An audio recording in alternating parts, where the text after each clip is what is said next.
എന്നിട്ട് അവരിറങ്ങി ഓടിയതിന്റെ വിഷമം എൻ്റെ മനസ്സിൽ നിന്ന് മാറിയില്ല. എൻ്റെ പൊന്നു സഹോദരങ്ങളെ, അത് കഴിഞ്ഞ് ഞാൻ ഒരു 5 വർഷം മുന്നിൽ തേനി വരെ പോയി.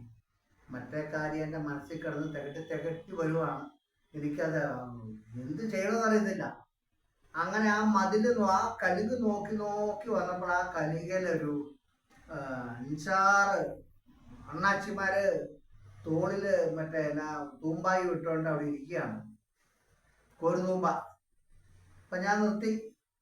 അപ്പൊ എനിക്ക് അണ്ണാച്ചമാരെ കണ്ടപ്പോൾ കുറെ വർഷങ്ങൾക്ക് മുമ്പല്ലേ, അപ്പൊ എൻ്റെ മനസ്സിൽ അവന്മാർ തന്നെയാണോ എന്നൊരു സംശയം ഉദിച്ചു വന്നു.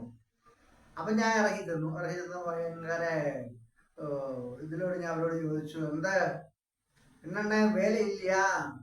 இல்ல சார், வேலை கிடையாது, ஏதாவது வேலை கொடுங்கன்னு சொன்னேன்.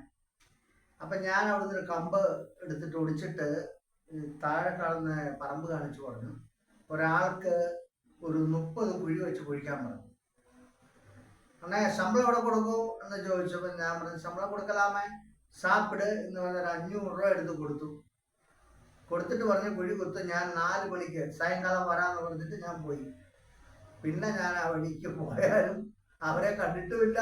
അങ്ങനെ ആ ഒരു തികട്ടി വന്ന ആ പഴയ ഓർമ്മ മനസ്സിൽ നിന്ന് മാറ്റിയെടുക്കാൻ സംഭവിച്ചു.